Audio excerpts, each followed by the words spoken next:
অন্তর্লীলা তৃতীয় পরিচ্ছেদ।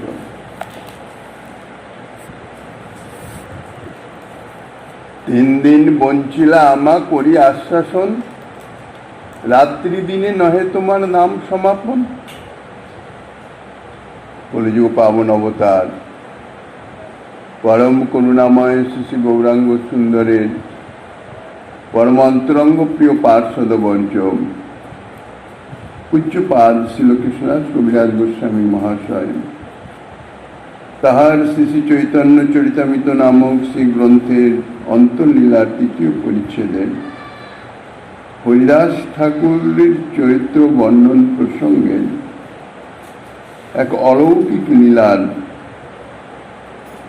এবং হরিদাস ঠাকুরের মহিমার কথা বর্ণনা করিতেছেন। ইতিপূর্বে আস্বাদিত হয়েছে এক দিব্য রমণী বেনাপোলের সেই নির্জন জঙ্গলে কুটিরের যে বেশ্যার যেমন আগমন হয়েছিল, ঠিক এখানে গঙ্গার তীরে শান্তিপুরের গুফাতে হরিদাস ঠাকুর নিত্য ভজনে রত রাত্রিকালে দিব্য রমণী অপরূপ তার রূপের সুষমা এবং সেই সঙ্গে সঙ্গে তার অঙ্গ সৌগন্ধ হরিদাস ঠাকুরের সঙ্গ কামনা করে হরিদাস ঠাকুরের কাছে এসেছিলেন। বেশ্যাকে যেরকম বলেছিলেন হরিদাস ঠাকুর, এই রমণীকেও ঠিক সেই রকমই কথা বলেছেন যে নাম সংখ্যা পূর্ণ হলে তোমার অভিলাষ পূরণ হবে। এইভাবে সেই দিব্য রমণী 3 দিন যাবৎ সারা রাত্রির নাম শ্রবণ করেছেন, কিন্তু হরিদাস ঠাকুরের সংখ্যা কীর্তন পূর্ণ হয় নাই। প্রভাতে চলে গেছেন, আবার রাত্রে এসছেন। 3 দিন অতিবাহিত হয়ে গেলে যখন প্রভাত হয়েছে, তখন সেই রমণী হরিদাস ঠাকুরকে অভিযোগ করছেন, 3 দিন বঞ্চিলা আমা করি আশ্বাসন। আমি যখন প্রথম দিন এসেছিলাম সেই দিনই তুমি আমাকে আশা দিয়েছিলে যে তুমি বসে নাম শ্রবণ করো, সংখ্যা পূরণ হলেই তোমার মনোবাসনা পূর্ণ হবে। ঠিক তোমার কথা অনুযায়ী, আদেশ অনুযায়ী আমি আদেশ পালন করে গেছি। 1 দিন, 2 দিন, 3 দিন এইভাবে অতিবাহিত হয়ে গেল। তুমি আমাকে শুধু আশা দিয়ে আমাকে শুধু বঞ্চনাই করলে। 3 দিন ধরে তোমার নাম সমাপন হলো না, রাত্রি দিন তুমি নাম গ্রহণ করছো। তাহলে নাম সমাপনের আশা আমাকে দিলে কেন? হরিদাস ঠাকুর কহে, আমি কি করিব? নিয়ম করিয়াছি তাহা কেমনে ছাড়িব। এখন উত্তরে হরিদাস ঠাকুর বলছেন যে দেখো, আমার কিছু করার ছিল না, কেননা আমি যে নিয়ম করেছি, সংকল্প ব্রত যাকে বলে, নিয়ম তো লঙ্ঘন করতে পারি না, ব্রত তো ভঙ্গ করতে পারি না। কখন আমার নাম সংখ্যা পূরণ হবে সেটি যতক্ষণ না পূরণ হচ্ছে ততক্ষণ আমি নির্দিষ্ট সময়ে তোমাকে তো বলতে পারি না। তারপরে দ্বিতীয় কথা, আমি তো কোনো এ বিষয়ে কোনো আমার শৈথিল্য বা উদাসীনতা তাহাও প্রকাশ করি নাই। আমার ব্রত পূরণের নিমিত্ত, নিয়ম পূরণের নিমিত্ত আমি দিবানিশি যথাসাধ্য চেষ্টাও করে গেছি, নিষ্কপট চেষ্টা। কাজে এতে আমার দোষ কোথায় বলো? আমি কি করব? আমি তো নিরুপায়। তোমার বাসনা পূরণ করবার নিমিত্ত আমার নাম সংখ্যা পূরণের অপেক্ষা ছিল, কিন্তু যতক্ষণ পূরণ না হচ্ছে ততক্ষণ তো করতে পারছি না। কারণ আমি যে নিয়ম নিয়েছি সেটা তো তোমার আগমনের পরে নয়, তোমার আগমনের বহু বহু আগে। কাজে নিয়ম তো আমি ভঙ্গ করতে পারি না। তবে নারী কহে তারে করি নমস্কার, আমি মায়া করিতে আইলাম পরীক্ষা তোমার। এখন সেই দিব্য নমনী হরিদাস ঠাকুরের এই কথা শ্রবণের পরে তাকে নমস্কার করে নিজের পরিচয় প্রদান করছেন। বেশে যেমন 3 দিন বাদে নিজের পরিচয় প্রদান করেছিল এবং রামচন্দ্র খানের কর্তৃক পরিচিত হয়ে যে এসেছিল, সমস্ত ঘটনা জানি। ঠিক এই দিব্য রমণীও 3 দিন বাদে হরিদাস ঠাকুর যখন নিজের অসমর্থতা জ্ঞাপন করলেন, যেমন সংখ্যা পূরণ করার জন্য আমি চেষ্টা করেও তা পূরণ হয় নাই, আমি কি করব, তখন নিজের পরিচয় দিচ্ছেন, বলছেন আমি মায়া, স্বয়ং মায়া দেবী আমি, তোমার পরীক্ষার নিমিত্ত আমি এসেছিলাম। ব্রহ্মাদি জীবের আমি সবার মহিল, একেলা তোমারে আমি মহিতে নারিল। বলছেন মায়া দেবী যে আব্রহ্ম ভুবন পর্যন্ত, অর্থাৎ এই ভূলোক থেকে শুরু করে ব্রহ্মলোক পর্যন্ত, স্বয়ং ব্রহ্মাকে পর্যন্ত, এর মধ্যে মুনি ঋষি দেবতা ইত্যাদি সকলেই আছে। ভূলোকের জীবগণ তো আছেন, সকলকেই আমি আমার প্রভাবে অর্থাৎ মুগ্ধ করতে সক্ষম হয়েছি। একমাত্র তোমাকেই আমি মোহিত করতে পারলাম না। তোমার উপর আমার কোনো প্রভাব, মায়ার প্রভাব অর্থাৎ সুখ ভোগ বাসনার যে আকর্ষণ, সেই আকর্ষণে তোমাকে আমি আকর্ষিত করতে পারলাম না। মহাভাগবত তুমি তোমার দর্শনে, তোমার কীর্তন কৃষ্ণ নাম শ্রবণে, চিত্তমোর শুদ্ধ হইল চাহে কৃষ্ণ নাম লইতে, কৃষ্ণ নাম উপদেশী কৃপা কর মতে। স্বয়ং মায়া দেবী শ্রীকৃষ্ণের বহিরঙ্গা শক্তি, জগত মোহিনী মায়া। বাস্তবত ভগবত ভক্তি তা হচ্ছে স্বরূপ শক্তির বৃত্তি। যাহারা একান্ত ভক্তি মহারানীর চরণাশ্রিত, ভক্তি মহারানীর কৃপা লব্ধ, জানারা যেন ভক্তি মহারানীর কৃপা পেয়েছেন, ভক্তি দেবী হৃদয়ে অধিষ্ঠিত হয়েছেন, তাদৃশ পরম ভাগবত তিনি সরাসরি স্বরূপ শক্তির অধীনস্থ। ভক্তি মহারানীর অধীনে মানে স্বরূপ শক্তির অধীনে। তা স্বরূপ শক্তির অধীনস্থ যাহা, তাহার উপর বহিরঙ্গা শক্তি মায়ার প্রভাব কখনো বিস্তার করতে সক্ষম হয় না, মায়ার প্রভাব সেখানে খাটে না। তাই বলছেন তুমি মহাভাগবত, পরম ভক্ত, তোমার উপর আমার প্রভাব তো আমি খাটাতে পারলামই না, উপরন্তু তোমার দর্শনে, তোমার শ্রীমুখে কৃষ্ণ নাম শ্রবণে আমার চিত্ত শুদ্ধ হয়ে গেছে। অর্থাৎ ভক্তের শ্রীমুখে ভগবত কথা শ্রবণে চিত্ত শুদ্ধ হয়ে যায়। ভক্তের হৃদয়স্থিত যে ভক্তি মহারানী, সেই ভক্তি মহারানী স্বরূপ শক্তির বৃত্তিস্বরূপা ভক্তি মহারানীর ভক্তি মিশ্রিত যে ভগবত কথা যা প্রকাশিত হয়, ভক্তি সম্বলিত অর্থাৎ স্বরূপ শক্তি সম্বলিত সেই কথা, যে সম্বন্ধে শ্রীমদ্ ভাগবতে বলেছেন হৃৎকর্ণ রসায়না কথা। মায়ামুগ্ধ জীবের কর্ণ রসায়ন তো হয়, শ্রুতিমধুর তো হয়, সেই সঙ্গে সঙ্গে চিত্তকেও শুদ্ধ করে দেয়। তার সাক্ষাৎ প্রমাণ হচ্ছে এটি। স্বয়ং মায়াদেবী বলছেন আমার চিত্ত শুদ্ধ হয়ে গেল। তাহলে স্বয়ং মায়াদেবীরই চিত্ত যদি শুদ্ধ হয়ে যায়, তাহলে সেই মায়ার প্রভাবে মায়া মুগ্ধ যানরা, তাদের চিত্ত যে শুদ্ধ হবে এ বিষয়ে তো বিন্দুমাত্র সন্দেহ নাই। চিত্ত শুদ্ধ হলে কি হয়? ভগবত ভজনের ইচ্ছা জাগে। মায়াদেবীও তাই বলছেন, চাহে কৃষ্ণ নাম লইতে।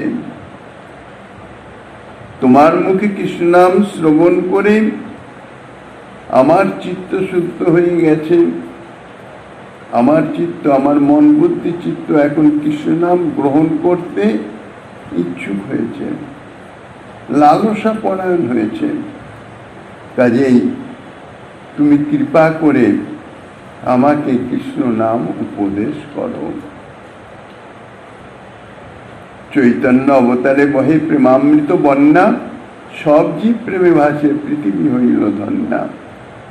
এ বন্যায় যে না ভাসে সেই জীব ছাড়, কোটিকল্পে কবতার নাহি কো নিস্তার। প্রেমামৃত বন্যা, প্রেমরূপ অমৃতের বন্যা প্লাবন। নদীতে যদি বন্যা আসে, তাহলে যেমন বন্যার জল দুকুল ছাপিয়ে দুদিকের সমস্ত দেশ জলমগ্ন করে দেয়, শ্রীচৈতন্য প্রেমের বন্যা বহে সমস্ত জগৎকে ভাসাবেন।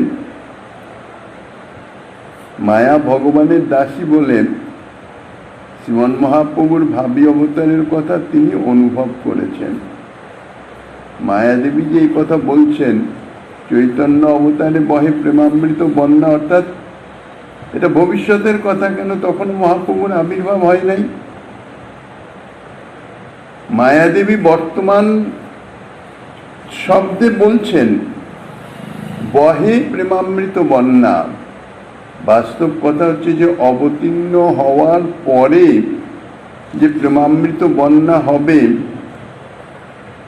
এটা তো অবধারিতই, কিন্তু বন্যার কিছু পূর্ব লক্ষণ থাকে। নদীতে যখন বন্যা আসে, তার আগে সূচনা পাওয়া যায় কিভাবে? নদীর জল বৃদ্ধি পেতে থাকে। গ্রীষ্মকালে সাধারণত নদীর জল অল্প হয়ে যায়, জল কমে যায়, জল প্রবাহ অনেক, স্রোত অনেক ক্ষীণ হয়ে যায়। এইবার যখন বর্ষার সমাগম হয়, চতুর্দিক থেকে জল আসতে থাকে, আস্তে আস্তে নদীর জল ধীরে ধীরে পূর্ণ হতে থাকে। যদি তার উপরেও জল এসে উপস্থিত হয়, তখন দুকুল ছাপিয়ে বন্যার রূপ ধারণ করে। তাহার একটা পূর্বাভাস পাওয়া যায়। নদী যদি জলপূর্ণ হয়ে যায়, স্রোত বইছে, জল চলে যাচ্ছে ঠিকই, কিন্তু তীরস্থ লোক যাহারা, তাহারা নদীর উপর নজর রাখে এবং তাহারা বন্যার সম্ভাবনা করে যে এবার বন্যা হওয়ার সম্ভাবনা আছে। আর মায়াদেবী, তিনি তো ভগবানের বৈরঙ্গা শক্তি, শক্তি তো তিনটি মুখ্য শক্তির একটি। কাজেই ভবিষ্যতে কি লীলা হবে না হবে, জগতে কি হবে না হবে, মায়াদেবী সবই জানেন। তার যে পূর্বাভাস, এই যে পরম ভক্ত হরিদাস ঠাকুর, তাঁর আবির্ভাব, তারপরে অদ্বৈত আচার্য আদি বা নবদ্বীপের শ্রীবাস আদি যে সমস্ত ভক্তবৃন্দ, যাঁরা শ্রীমন মহাপ্রভুর পূর্বেই জগতে অবতীর্ণ হয়ে ভক্তি ধর্ম প্রকাশ করিতেছেন, অর্থাৎ জগতের ক্ষেত্র প্রস্তুত করিতেছেন। নদী যদি, নদীগর্ভ যদি অনেক, জল যদি অনেক নিচে থাকে, নদীগর্ভে যদি পূর্ণ না থাকে, তাইলে এবার হঠাৎ প্রবল জল এলো, 2 দিন 3 দিন 5 দিন প্রবল বাড়িধারা জল এলো, কিন্তু বন্যা সৃষ্টি করতে পারবে না। কেননা যে জল আসবে তা নদীগর্ভ তো আগে থেকে শূন্যই ছিল, নদীগর্ভে সেটি গ্রহণ করে নিতে পারবে, সক্ষম হবে, বন্যার রূপ ধারণ করবে না। আর আগে থেকে যদি নদীগর্ভ পূর্ণ থাকে, তাহলে তারপরে অতিরিক্ত জল যখনই আসবে তখনই বন্যার রূপ ধারণ করবে। দুকুল যদি ভাসাতে হয় তাহলে বন্যা ছাড়া তো ভাসবে না। তো শ্রীমন মহাপ্রভু প্রেমের বন্যা যে প্রবাহিত করবেন, প্রেমান্বিত বন্যায় যে ভাসাবেন, তাহলে তার আগের থেকে জগতে অন্তত পূর্ণ থাকা চাই। নদীগর্ভ যদি পূর্ণ থাকে তার উপরেই তো জল আসলেই বন্যা হয়। তা জগৎ পূর্ণ মানে ভক্তি দিয়ে পূর্ণ করতে হবে। এই জন্যে অন্তরঙ্গ বিশেষ বিশেষ পার্শ্বদগণ ভক্তগণ তারা বিভিন্ন দিকে তারা আবির্ভূত হয়ে ধীরে ধীরে ভক্তি ধর্মের প্রচার প্রসার করছেন। অর্থাৎ নদীগর্ভ জলপূর্ণ জগতে ভক্তি প্রচার প্রসারের মাধ্যমে পূর্ণ করছেন। বিভিন্ন স্থানে গৌর পার্শ্বদগণ আবির্ভূত হয়েছে, তারা সব তো পরম ভক্ত। তার মধ্যে মুখ্য অদ্বৈত আচার্য। অর্থাৎ ক্ষেত্র প্রস্তুত হয়ে গেলেই এবার মহাপ্রভু এসে এমন ভাবে ঢেলে দিবেন যে প্রেমের বন্যা রূপ ধারণ করবে। তাহলে মায়া ভগবানের দাসী, তাই শ্রীমন মহাপ্রভুর যে ভাবী অবতারের কথা জানতে পেরে তিনি এই সকল কথা বলছেন, যে এই যে বন্যা হবে প্রেমের বন্যা, অর্থাৎ এই যে অকাতরে প্রেম দান করবেন, ইহা তো ইতিপূর্বে হয় নাই। আর সেই বন্যায় যে সিক্ত না হবে, অর্থাৎ যে না ভাসবে, তার মতন দুর্ভাগা আর কেহ নাই। প্রভুর অবতারে প্রেমের বন্যা প্রবাহিত হয়ে পৃথিবী ধন্য হবে। পৃথিবীর ধন্য হওয়া নিশ্চিত, একথা জেনেই মায়াদেবী তিনি বর্তমান কাল শব্দ প্রয়োগ করে বলছেন পৃথিবী ধন্য হলো।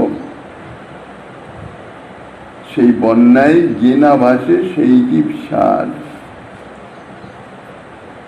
এতাদৃশ সুযোগ প্রাপ্ত হয়েও যদি কেহ তাহা গ্রহণে বঞ্চিত থেকে যায়, তাহলে তার মতন দুর্ভাগা নাই।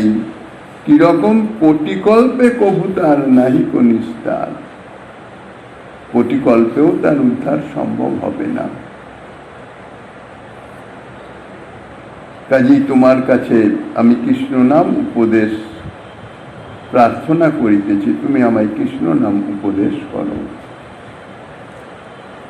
পূর্বে আমি রাম নাম পাইয়াছি শিব হইতে, তোমার সঙ্গে লোভ হইল, লোভ কইল কৃষ্ণ নাম লইতে।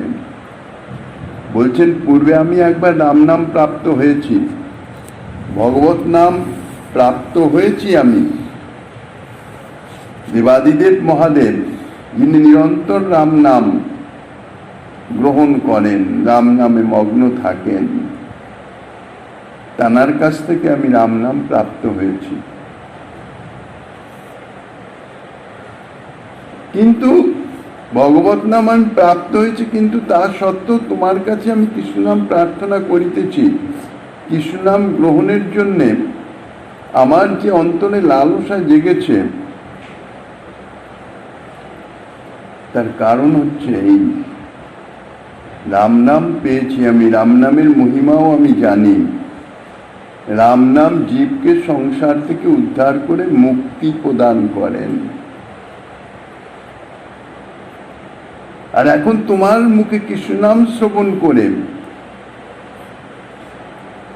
আমি কৃষ্ণ নামের মহিমাও অনুভব করতে পারলাম। কৃষ্ণ নামের গ্রহণের জন্যে আমার লালসা জেগেছে, কারণ কৃষ্ণ নাম সংসার থেকে উদ্ধার করে।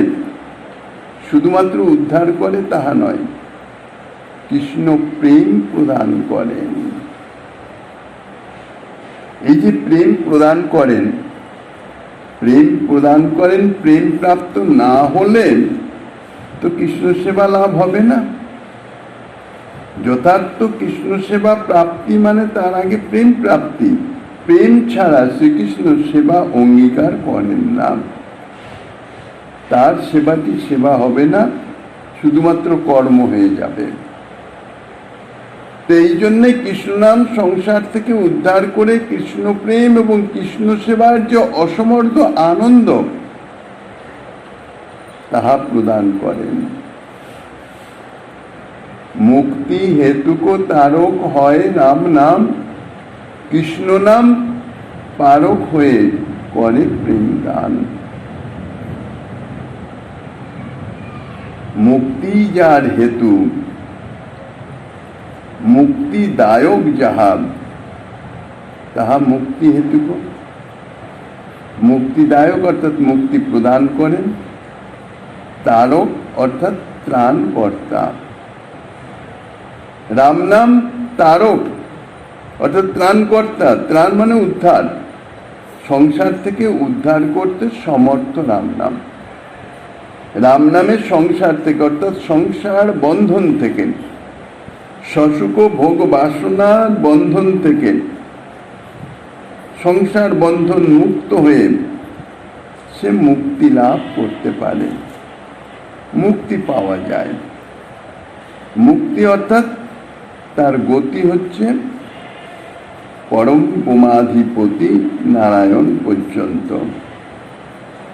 কেননা যে পঞ্চবিধা মুক্তি, তার মধ্যে সাযুজ্য মুক্তি বাদ দিলে বাকি চারটি মুক্তি প্রাপ্ত হয়ে সে বৈকুণ্ঠে গমন করে। বৈকুণ্ঠ বলতে এখানে অনন্ত কোটি বৈকুণ্ঠ অর্থাৎ অনন্ত কোটি ভগবত ধাম। যে কোনো ভগবত ধামে, যে কোনো ভগবত উপাস্য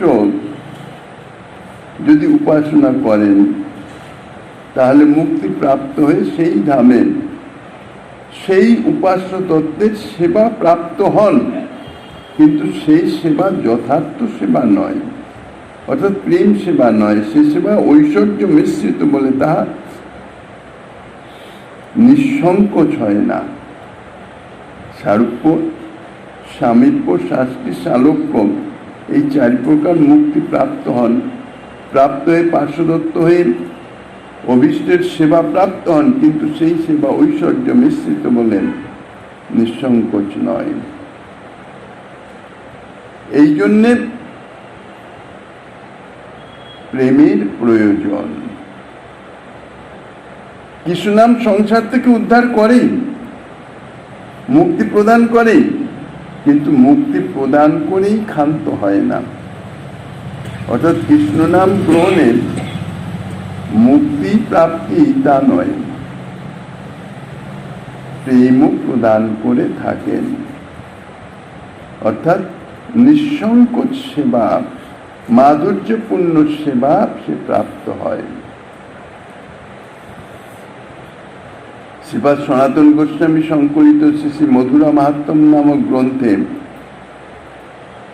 পদ্মপুরাণের উত্তরখণ্ডের পাতালখণ্ড থেকে, উত্তরার্ধের পাতালখণ্ড থেকে কিছু শ্লোকের উদ্ধৃতি দিয়েছেন। মহাদেবের মুখে মথুরা মাহাত্ম্য শ্রবণের পরে শ্রী পার্বতী দেবী প্রশ্ন করলেন, উক্ত অদ্ভুতশ্চ মহিমা মথুরায়া জটাধর, মুনের ভুব বা সরিত প্রভাব কেন বা বিভব, কৃষ্ণস্য বা প্রভাবয়ং সংযোগস্য প্রতাপবান। শ্রী মহাদেবোত্তরম এর উত্তরে মহাদেব বলছেন, ন ভূমিকা প্রভাবশ্চ সরিত বা বরাননে, ঋষিনাং ন প্রভাবশ্চ প্রভাব বিষ্ণু তারকে, তথা পারকোচিত শক্তে রূপে তৎপদকারকে, তদেব শ্রীণু ভো দেবী প্রভাব ইয়েন বর্ততে। শ্রীকৃষ্ণ মহিমা সর্বচিৎসেক্তের্য প্রবর্ততে, তারকং পারকং তস্য প্রভাব অয়ো মনাহত। তারকাৎ জায়তে মুক্তি প্রেম ভক্তিশ্চ পারকাৎ, তত্রৈব শ্রী ভগবত বাক্যম। উভৌ মন্ত্রা বভৌ নামি মদীয় প্রাণবল্লভে, নানা নামানি মন্ত্রাশ্চ তন্মধ্যে সারমুচ্যতে। অজ্ঞাত অথবা জ্ঞাতং তারকং জপতে যদি যত্র যত্র ভবের মৃত্যু কাশ্যান্ত ফলম আদিশত। বর্ততে যস্য জিহ্বাগ্রে স্বপুমান লোক পাবন ছিনত্তি সর্ব পাপানি কাশি বাস ফলং লভেত। ইতি তারক মন্ত্র অয়ং যস্তু কাশ্যং প্রবর্ততে স এব মাতুরে দেবী বর্ততে অত্র পরাণনে। অত পারক মুচ্চেত যথা মন্ত্রং যথা বলং পারকং যত্র বর্তেত ঋদ্ধি সিদ্ধি সমাগমঃ। পূজ্য ভবতি তৈলোক্যে শতায়ুর জায়তে পুমান অষ্টসিদ্ধি সমাযুক্ত বর্ততে যত্র পারকম। পারকং যস্য জিহ্বাগ্রে তস্য সন্তোষবর্তিতা পরিপূর্ণ ভবেৎ কাম সত্য সংকল্পতা তথা।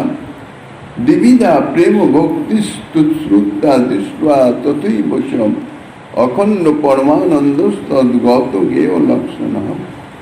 অশ্রুপাত ক্বচিৎ নিত্যং ক্বচিৎ প্রমাতি বিহ্বলঃ ক্বচিৎ তস্য মহামূর্ছা মদ্গুণ গীয়তে ক্বচিৎ। এই সমস্ত প্রমাণ অর্থাৎ পদ্মপুরাণের এই সমস্ত কথার যে সারমর্ম হচ্ছে এই, চিৎশক্তি থেকেই ভগবানের মহিমা এবং তার নামের মহিমা উদ্ভূত হয়। তাহার যত নাম বা মন্ত্র আছে তন্মধ্যে তারক এবং পারক, তারক অর্থাৎ রাম নাম এবং পারক হচ্ছে কৃষ্ণ নাম, এই দুই নাম হচ্ছে সার।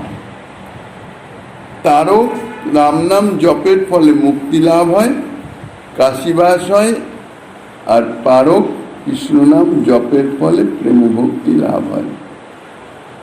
যিনি পারক জপ করেন অর্থাৎ কৃষ্ণ নাম জপ করেন তিনি প্রেম বিহ্বল হয়ে কখনো অশ্রুপাত করেন, কখনো নৃত্য করেন, কখনো প্রেম মূর্ছা প্রাপ্ত হন, কখনো ভগবত গুণ কীর্তন করেন। কাজেই কৃষ্ণ নাম পারক হয়ে করে প্রেম দান। মায়াদেবীর উক্তি এটি। এই জন্যে কৃষ্ণ নাম দেহ সেব করমরে ধন্যা আমারে ভাষায় জইছে এই প্রেম বন্যা। অতএব আমাকে পূর্বে আমি রাম নাম প্রাপ্ত হয়েছি ঠিকই, কিন্তু এখন কৃষ্ণ নাম প্রাপ্তির জন্য যেহেতু কৃষ্ণ নাম হচ্ছেন পারক, প্রেম প্রদানকারী, কাজেই তুমি আমাকে কৃষ্ণ নাম উপদেশ করো, কৃষ্ণ নামে দীক্ষিত করো, যাতে আমি কৃষ্ণ নাম সেবা করব, নিয়মিতভাবে কৃষ্ণ নাম গ্রহণ করব। ঠাকুর দয়া করে তুমি আমাকে কৃষ্ণ নাম উপদেশ করো যেন আমিও এই প্রেম বন্যায় ভেসে ধন্য হতে পারি, অর্থাৎ প্রেম প্রাপ্ত হতে পারি। এত বলি বন্দিল হরিদাসের চরণ, হরিদাস কহে করো কৃষ্ণ সংকীর্তন। শ্রী হরিদাস ঠাকুরের গোপালদারে মায়াদেবীর আগমন, হরিদাসকে মোহিত করার নিমিত্ত তাহার চেষ্টা, হরিদাসের মুখে কৃষ্ণ নাম শ্রবণে তাহার আনন্দ উল্লাস এবং হরিদাসের নিকটে কৃষ্ণ নাম উপদেশ প্রার্থনাদি, এ সমস্তই মায়াদেবীর লীলা মাত্র। হরিদাস ঠাকুরের যে মহিমা মহাত্ম অর্থাৎ ভগবত ভক্তের যে মহিমা এবং সেই সঙ্গে সঙ্গে কৃষ্ণ নামের মহিমা, তাহা জগতে প্রকাশ করাই হচ্ছে মায়াদেবীর এই লীলার উদ্দেশ্য। কেননা মায়া তো ভগবত দাসী শক্তি, কাজে ভগবানের প্রতিকূল কোনো কার্য মায়া কখনো করেন না, বিরোধী কোনো কার্য করেন না, যাহা করেন সব ভগবানের অনুকূলই, কিন্তু তাহার যে বাহ্যিক প্রকাশ এমন যাহা আমরা অনুভব করতে পারি না, এই জন্যে মায়াদেবীকে বিরোধী বলে মনে করি। হরিদাসের পরীক্ষা দ্বারা মায়াদেবী জগতের জীবকে জানালেন, যিনি নাম আশ্রয়ী নাম আশ্রয় করেছেন সর্বতোভাবে। তিনি কখনো জগতের কোনো কিছুর কোনো আকর্ষণে আকর্ষিত হন না। নাম রসে যার চিত্ত নিমগ্ন, দেহ ইন্দ্রিয়াদির কোনো ভোগ্য বস্তুর প্রলোভনই, এমনকি ব্রহ্মাদিকে পর্যন্ত মোহিত করবার সামর্থ্য যার, সেই মায়াদেবী কর্তৃক উপস্থাপিত কোনো প্রলোভনেও তার চিত্ত বিন্দু মাত্র বিচলিত হয় না, আকর্ষিত হয় না। আকর্ষিত কার কথা সেদিকে দৃষ্টি যায় না, তার চিত্তকে স্পর্শই করে না। এমনই অপূর্ব মাধুর্য শ্রীকৃষ্ণ নামে। অর্থাৎ কৃষ্ণ নাম গ্রহণকারীর চিত্ত পূর্ব থেকে এমন মাধুর্য রসে নিমগ্ন থাকে যে জড়জাগতিক কোনো কিছুর আকর্ষণ, এমনকি জড়জাগতির মূল কর্ত্রী যিনি মায়াদেবী, সেই মায়াদেবীর আকর্ষণ পর্যন্ত তাহার চিত্তকে স্পর্শ করতে পারে না। নামামৃত রসে সে নিমগ্ন হয়ে যায়। এমনই অপূর্ব মাধুর্য শ্রীকৃষ্ণ নামে। যে সুখের লোভে, যে সুখ প্রাপ্তির জন্য জীব ইন্দ্রিয়ভোগ্য বস্তুতে আসক্ত হয়ে আছেন, নিরন্তর তাহা প্রাপ্তির জন্য চেষ্টা করে যাচ্ছে, সে নামরসের আস্বাদনের আভাসও পায়নি। তাই কোন উত্তম এক স্বাদযুক্ত বস্তু যদি প্রাপ্ত হয়ে যায়, জিহ্বা যদি তার স্বাদ গ্রহণ করে, তারপর সেই বস্তুর স্বাদ গ্রহণের জন্যই জিহ্বা লালায়িত হবে। উত্তম মিষ্ট স্বাদ পেলে কি জিহ্বার তিক্ত স্বাদ গ্রহণের কখনো উদ্যোগী হবে না, চেষ্টা করবে? বরঞ্চ তিক্ত স্বাদ সম্মুখে আসলে সে মুখ ফিরিয়ে নেবে। তো সেই রকম শ্রীকৃষ্ণ নামের যে মাধুর্য, যে আস্বাদন, জড়জাগতিক কোন রকম কোন দেহেন্দ্রিয়াদির মাধ্যমে ভোগ্য কোনো বস্তু বা কোনো বিষয় তাহার চিত্তকে স্পর্শ করতে পারে না। কেননা নাম রসাস্বাদনের সুখের তুলনায় তাহা এত তুচ্ছ। তুচ্ছ কার কথা? এক কথায় বলা হয় ঘৃণিত বস্তু। হরিদাস ঠাকুরের পরীক্ষার উপলীলায় মায়াদেবী সেটি দেখিয়ে দিলেন। কেননা এখানে মাইক বস্তুর আকর্ষণ নয়, স্বয়ং মায়াদেবীর আকর্ষণ। তাহা কত শক্তি সম্বলিত হবে? এত শক্তি সম্বলিত স্বয়ং মায়াদেবীর যে আকর্ষণ বা প্রভাব, তাহাও নামরসে মগ্ন হরিদাস ঠাকুরের চিত্তে স্পর্শই করতে পারল না। নাম যখন ভক্তের মুখে কীর্তিত হয়, তখন তাহার সর্বত মধুর হলেও ভক্ত যে প্রেম ভাবিত চিত্তে সেই নাম কীর্তন করেন, নাম গ্রহণ করেন, অর্থাৎ নাম সেবা করেন, এটা তো ভক্তি অঙ্গ সেবা।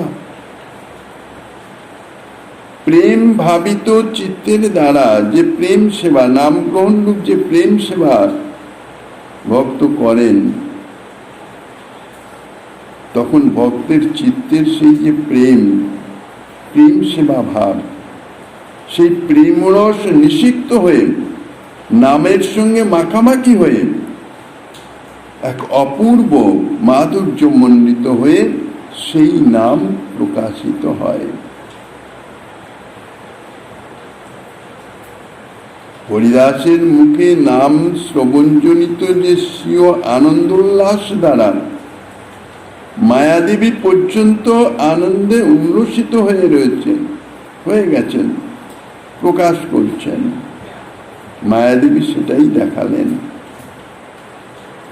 এমনি সাধারণের যুবাগ্রে নাম প্রকাশিত হলে সেই নাম তত মাধুর্য মণ্ডিত হয় না। কিন্তু প্রেমী ভক্তের প্রেম ভাব মিশ্রিত চিত্তে যদি সেই নাম কীর্তিত হয়, তাহলে তাহার প্রেম রস মিশ্রিত হয়ে গিয়ে সেই নামের যে মাধুর্য তাহা বহুগুণে বর্ধিত হয়।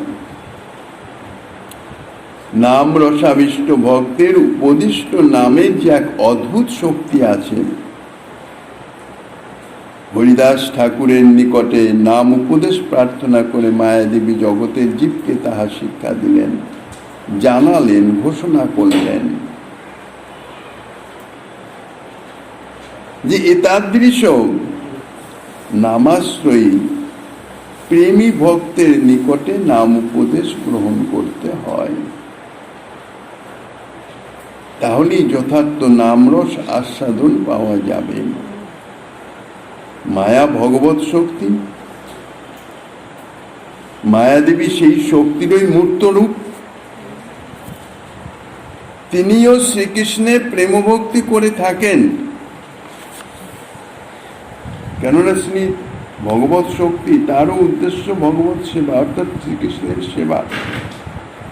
অন্তরঙ্গা চিৎশক্তি, তটস্থা জীব শক্তি, বহিরঙ্গা মায়া, তিনি করে প্রেম ভক্তি। শ্রী ভগবানের অনন্ত শক্তির মধ্যে এই যে তিন যে মুখ্য শক্তি, এই তিনই শ্রী ভগবানের প্রেম সেবা করেন। প্রেম সেবা অর্থাৎ শ্রী ভগবানের সুখার্থে সেবা করেন। কিন্তু প্রেম ভক্তির এমনই এক স্বভাব যে যতই ইহার আস্বাদন করা যাক না কেন, কিংবা ইহার আনুকূল্যে শ্রীকৃষ্ণের নাম রূপাদি মাধুর্য যতই আস্বাদন করা যাক না কেন, প্রেমের স্বভাব তৃষ্ণা শান্তি নহে, তৃষ্ণা বাড়ে নিরন্তর। আস্বাদনের লালসার তৃপ্তি তো হয়ই না, প্রশমিত তো হয়ই না, উপরন্তু উত্তরোত্তর বর্ধিত হতে থাকে। ইহাই হচ্ছে অপ্রাকৃতের, ইহাই হচ্ছে মহিমা। প্রাকৃত বস্তু যত আস্বাদনীয়ই হোক না কেন, দেহেন্দ্রিয়ের মাধ্যমে আস্বাদন চমৎকারিতা যতই অনুভব হোক না কেন, আস্বাদন করতে করতে সে চমৎকারিতা ঘুচে গিয়ে এক সময় আস্বাদনের তো দূরে থাক, তখন বিস্বাদ অনুভব হয়।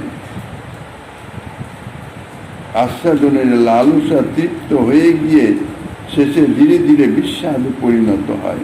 ইহা হচ্ছে প্রাকৃত জগতের, প্রাকৃত বস্তুর ধর্ম, স্বরূপগত ধর্ম।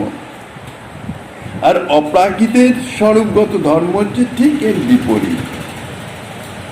অর্থাৎ আস্বাদন যত হয় তত আস্বাদনের লালসা বর্ধিত হতে থাকে, উত্তরোত্তর বর্ধিত হতে থাকে। হরিদাস ঠাকুরের নিকটে নাম উপদেশ করে মায়াদেবী এই তত্ত্বটি দেখালেন। শক্তিরূপে মায়াদেবীও এক ভগবত স্বরূপ। বিভিন্ন ভগবত স্বরূপ রূপে আত্মারাম রসিকশেখর শ্রীকৃষ্ণের স্বীয় নাম রূপাদির মাধুর্য আস্বাদনের লালসা যে কত বলবতী, তাহা শুদ্ধ চিত্ত ছাড়া অনুভব হয় না। অশুদ্ধ চিত্তে এসব কিছু অনুভব হয় না। এই জন্যে মায়া বললেন না, তোমার মুখে নাম শ্রবণ করে আমার চিত্ত শুদ্ধ হয়ে গেছে।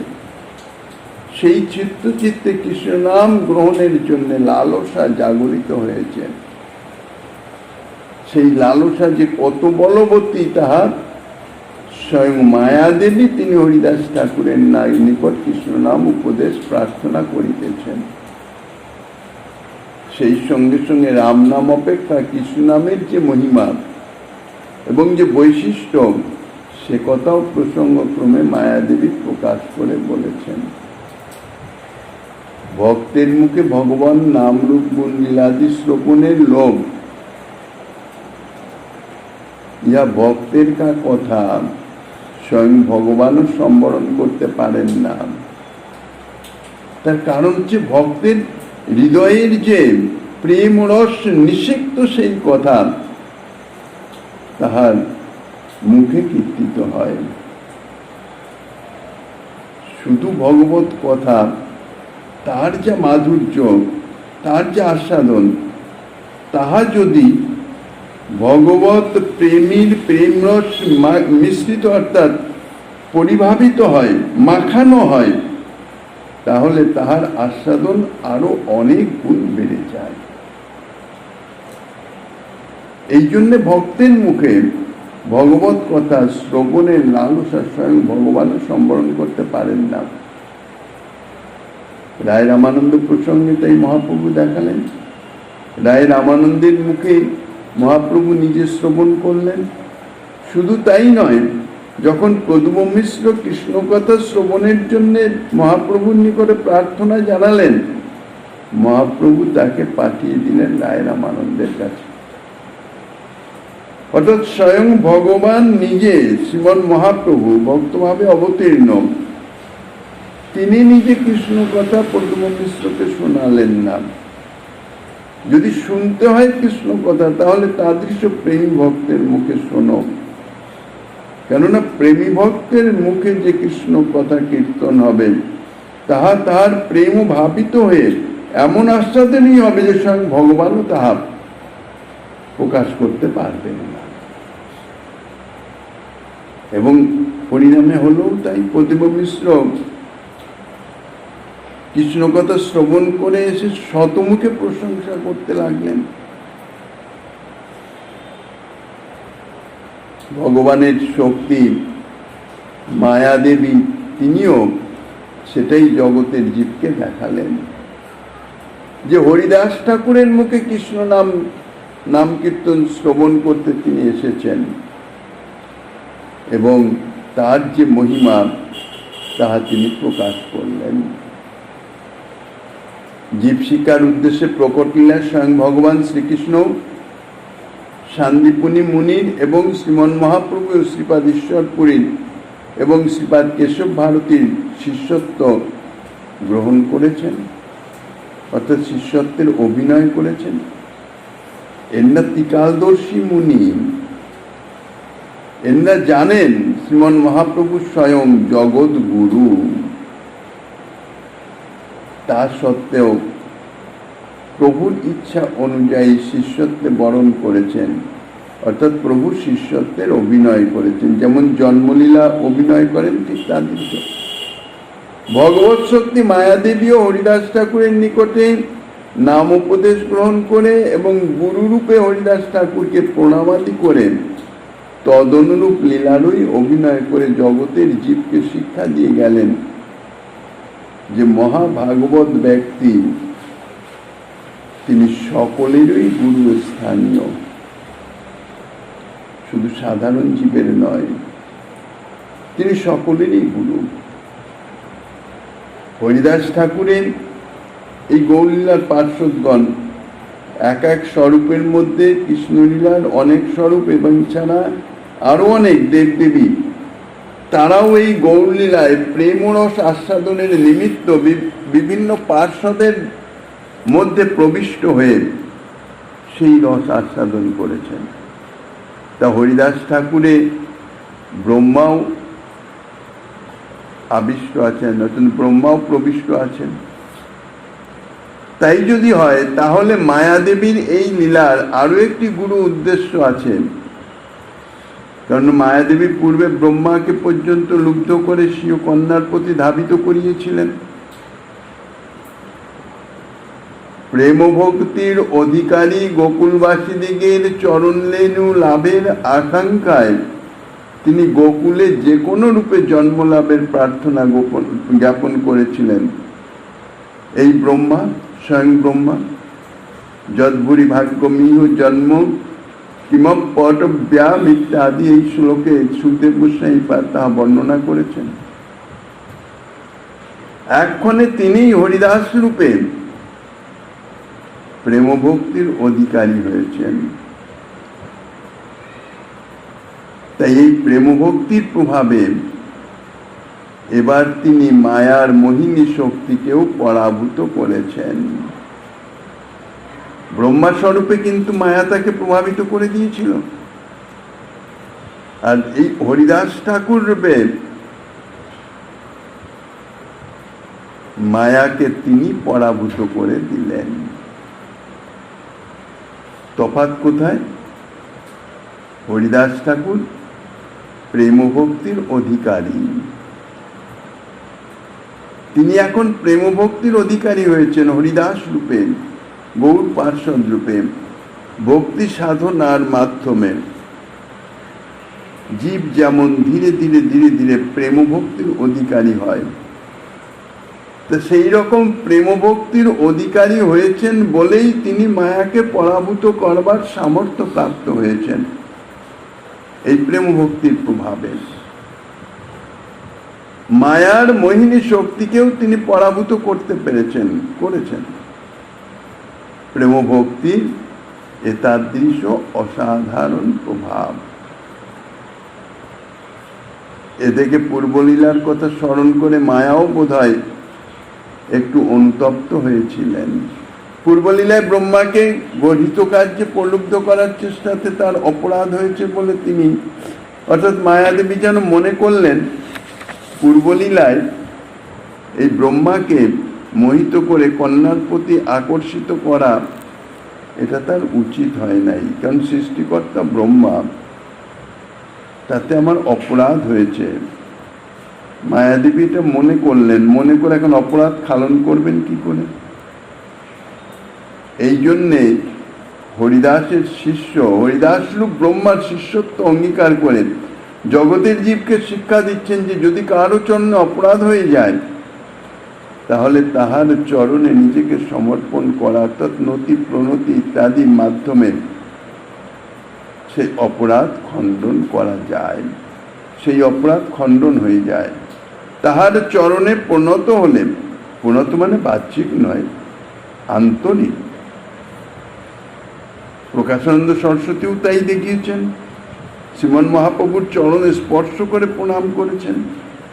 এবং মহাপ্রভু যখন জিজ্ঞাসা করলেন যে আপনি জগৎগুরু, আপনার এতাদৃশ আচরণ শোভনীয় নয়, এটা ঠিক নয়, শাস্ত্রসম্মত নয়, প্রকাশানন্দ সরস্বতী নিষ্কপটে স্বীকার করেছেন আমি তোমার চরণে অপরাধী, কেন আগে তোমার আমি বহু নিন্দামন্দ করেছি, তাই তোমার চরণে স্পর্শ করে আমি সেই অপরাধের ক্ষমা প্রার্থনা করিতেছি।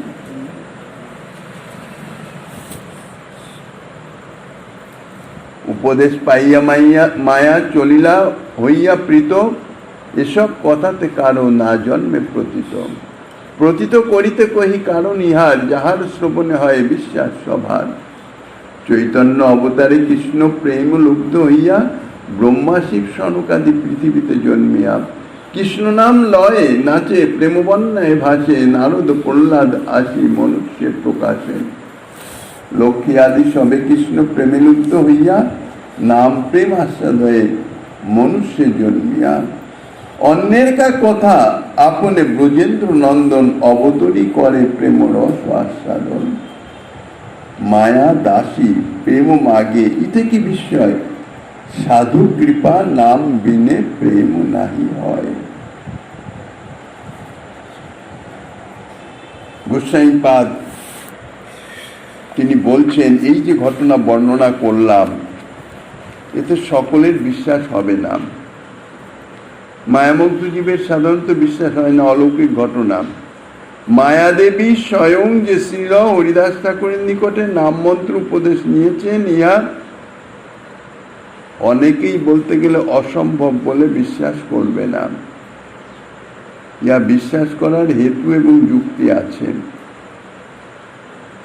তা বলছেন কৃষ্ণপ্রেম লাভ করবার জন্য লোভ,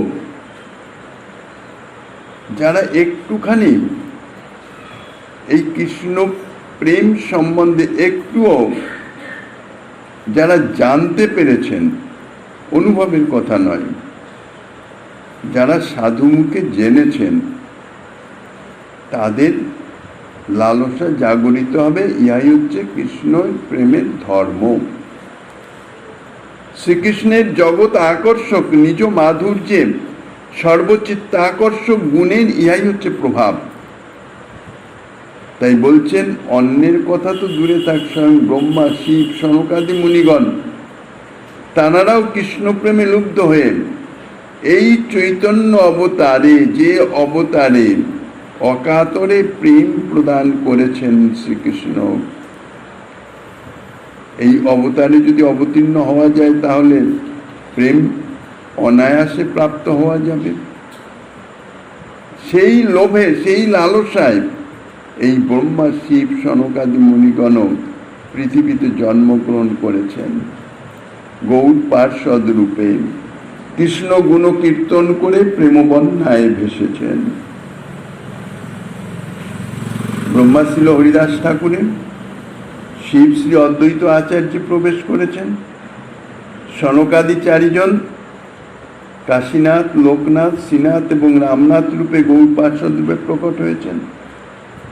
নারদ, প্রহ্লাদও গৌর অবতারে মনুষ্য রূপে প্রকট হয়েছেন। প্রহ্লাদ এবং ব্রহ্মা, হরিদাস ঠাকুরের মধ্যে প্রহ্লাদেরও প্রবিষ্ট আছে। ব্রহ্মা এবং প্রহ্লাদের সম্মিলিত রূপ হচ্ছে হরিদাস ঠাকুর। আর নারদ ঋষি, তিনি তো স্বয়ং শ্রীবাস রূপে প্রকট হয়েছেন। অন্যান্য সমস্ত সকলেই এই কৃষ্ণ নাম প্রেম প্রাপ্তির জন্য মনুষ্য রূপে এই জগতে আবির্ভূত হয়েছেন। লক্ষ্মী আদি কান্তা শক্তিগণ, তাঁরাও মনুষ্য মধ্যে মনুষ্য রূপে প্রবিষ্ট হয়ে শ্রী গৌর অবতারে নাম প্রেম আস্বাদন করিতেছেন। লক্ষ্মী আদি শব্দের অর্থাৎ শ্রীকৃষ্ণ মহিষী বৃন্দ, রুক্মিণী, সত্যভামা প্রভৃতি যে শ্রীকৃষ্ণের মহিষী বৃন্দ, জানকী, রুক্মিণী, এই দুজন একত্রে বল্লভাচার্যের কন্যা লক্ষ্মী রূপে প্রকট হয়েছিলেন। এই লক্ষ্মী শ্রীমন মহাপ্রভুর প্রথমা গৃহিণী। ভূ শক্তি, তিনি শ্রী বিষ্ণুপ্রিয়া রূপে প্রকট হয়েছেন, ইনি প্রভুর দ্বিতীয়া পত্নী। এছাড়াও বিষ্ণুপ্রিয়াতে সত্যভামা দেবীরও প্রবেশ আছেন। সত্যভামা শুধু বিষ্ণুপ্রিয়া দেবীতে নয়, এক স্বরূপে বিষ্ণুপ্রিয়া দেবীতে আছেন। এদিকে আবার জগদানন্দ পণ্ডিত রূপে প্রকটিত হয়েছেন। গৌরলীলার ইহাই হচ্ছে বিশেষত্ব। কৃষ্ণলীলার একাধিক পার্ষদ গৌরলীলার এক পার্ষদের মধ্যে প্রবিষ্ট। অদ্ভুত এই গৌর পার্ষদগণ। ব্রজসুন্দরীগণ গৌরলীলায় মনুষ্য মধ্যে প্রকটিত হয়েছেন। শ্রীমতী রাধারানী শ্রী গদাধর পণ্ডিত রূপে, আবার শ্রীমন মহাপ্রভুতেও আছেন। শ্রী ললিতা, স্বরূপ দামোদর, আবার এটাও জানা যায় গদাধর পণ্ডিতের মধ্যেও আংশিক প্রবেশ আছে। শ্রী বিশাখা ছিল রায় রামানন্দ রূপে, চন্দ্রকান্ত সখী গদাধর দাস রূপে, চন্দ্রাবলী সদাশয় কবিরাজ রূপে, ভদ্রা শ্রী শঙ্কর পণ্ডিত রূপে, সব্রা শ্রী দামোদর পণ্ডিত রূপে, চিত্রা বনমালী কবিরাজ রূপে, চম্পকলতা রাঘব গোস্বামী রূপে, তুঙ্গবিদ্যা প্রভাদানন্দ সরস্বতী রূপে, ইন্দুরেখা কৃষ্ণদাস ব্রহ্মচারী রূপে, রঙ্গদেবী গদাধর ভট্ট রূপে, সুদেবী অনন্তাচার্য রূপে, সুশীলেখা কাশীশ্বর গোস্বামী রূপে, ধনিষ্ঠা রাঘব পণ্ডিত রূপে ইত্যাদি যত কৃষ্ণ লীলার পার্শ্বগণ সখীবৃন্দ, তাঁরাও প্রকট হয়েছেন। এমনকি স্বয়ং ব্রজেন্দ্রনন্দন শ্রীকৃষ্ণ, তিনিও শচীনন্দন রূপে প্রকট হয়ে স্বীয় নাম ও প্রেম ও রস আস্বাদন করেছেন। ব্রহ্মাদি দেবগণ, লক্ষ্মীয়াদি দেবীগণ, এমনকি স্বয়ং শ্রীকৃষ্ণ পর্যন্ত যখন অবতীর্ণ হয়ে নাম প্রেম আস্বাদন করেছেন, অর্থাৎ নাম প্রেমের এতাদৃশ আস্বাদন মাধুর্য, তা সেখানে কৃষ্ণের দাসী মায়াদেবী যে নাম প্রেম প্রার্থনা করবেন, এটা আশ্চর্যের কি বিষয়। নাম প্রেমের এমনই অদ্ভুত আকর্ষণী শক্তি, সকলেই এই নাম প্রেম আস্বাদনের নিমিত্ত উৎকণ্ঠিত। এই নাম প্রেমের আস্বাদন মাধুর্য এই গৌরলীলাতেই সম্যক রূপে প্রকাশ, অন্য কোনো ভগবত লীলায় প্রকাশ নয়। এই জন্যেই সকলেই গৌরলীলায় মনুষ্য মধ্যে প্রকট হয়ে এই নাম প্রেম আস্বাদন করে ধন্যাতি ধন্য হয়েছে। ইহাই হচ্ছে গৌরলীলার সর্বগত বৈশিষ্ট্য। সাধু কৃপা বিনা সাধু কৃপা নাম বিনে প্রেম নাহি হয়, চৈতন্য গোসাই লীলায় এই তো স্বভাব, ত্রিভুবন নাচে গায়ে পাইয়া প্রেম ভাব। সাধুর কৃপা ব্যতীত এই নাম প্রেম লাভ কখনোই সম্ভব নয়। এই জন্যে মায়া দাসী ভগবত দাসী তিনি স্বয়ং হরিদাস ঠাকুরের নিকটে নাম প্রার্থনা করেছেন। কৃষ্ণ আদি আর যত স্থাবর জঙ্গম কৃষ্ণ প্রেমে মত্ত করে কৃষ্ণ সংকীর্তন। কৃষ্ণ সংকীর্তনের যে মহিমা, কৃষ্ণ সংকীর্তনের স্থাবর জঙ্গমাদি প্রাণী তো মত্ত হয়ই, আব্রহ্ম স্তম্ভ পর্যন্ত সকলে মত্ত হয়, এমনকি স্বয়ং শ্রীকৃষ্ণ পর্যন্ত প্রেমে মত্ত হয়ে থাকেন। ঝাড়িখণ্ডপতি শ্রীমন মহাপ্রভু দেখিয়ে দিয়েছেন। সিংহ, ব্যাঘ্র ইত্যাদি, বৃক্ষলতা ইত্যাদি স্থাবর জঙ্গম সকলকে প্রেমমত্ত করিয়েছেন। ঝাড়িখণ্ডর পথে বৃন্দাবন গমনের সময় স্বরূপ গোসাই কর্চাই যে লীলা লিখিল, রঘুনাথ দাস মুখে যেসব শুনিল। কবিরাজ গোসাইপাদ বলছেন এগুলো আমার কোনোটা বানানো কথা নয়। স্বরূপ দামোদর গোসাইপাদ প্রভুর দ্বিতীয় স্বরূপ, তিনি মহাপ্রভুর লীলা সূত্ররূপে যে লিপিবদ্ধ করেছেন, যাকে বলা হয় স্বরূপ দামোদরের কর্চা, অর্থাৎ সূত্ররূপে লিখিত যে গ্রন্থ তাকে কর্চা বলা হয়। আর রঘুনাথ দাস গোসাইপাদ শেষ 16 বৎসর স্বয়ং প্রভুর সান্নিধ্যে থেকে প্রভুর সেবার মাধ্যমে এই সমস্ত লীলা রস যা আস্বাদন করেছেন, সেই রঘুনাথ দাস গোস্বামীপাদের মুখে যাহা শ্রবণ করেছি। রাধাকুণ্ডে অবস্থান করতেন রঘুনাথ দাস গোস্বামীপাদ, আর শ্রী চৈতন্য চরিতামৃত রাধাকুণ্ডে বসেই তিনি লিপিবদ্ধ করেছেন। সূচনা বৃন্দাবন থেকে করে এসছেন, কিন্তু লেখনী সম্পূর্ণ এই রাধাকুণ্ডে। স্বরূপ দামোদরের কর্চা লিখিত গ্রন্থ, সেই গ্রন্থ তো তিনি দেখেছেন, আর সাক্ষাৎভাবে দাস গোসাইপাদের শ্রীমুখে মহাপ্রভুর লীলা অর্থাৎ অন্তরঙ্গ লীলা তাহা যা শ্রবণ করেছেন, সেই সব লীলা লেখি সংক্ষেপ করিয়া চৈতন্য কৃপায় লেখিল ক্ষুদ্র যে হইয়া। সেই সমস্ত লীলা আমি অতি সংক্ষেপে বর্ণনা করিতেছি, লিখিতেছি। লেখার সামর্থ্য আমার নাই, একমাত্র মহাপ্রভু কৃপা করে আমাকে দিয়ে লিখিয়ে নিয়েছেন। হরিদাস ঠাকুরের কইল মহিমা কথন, যাহার শ্রবণে ভক্তের জুড়ায় শ্রবণ। শ্রীরূপ রঘুনাথ পদে যা রাস, চৈতন্য চরিতামৃত কহে কৃষ্ণ দাস। শ্রী চৈতন্য চরিতামৃত অন্তঃখণ্ডে শ্রী হরিদাস মহিমা কথন নামক তৃতীয় পরিচ্ছেদ সমাপ্ত।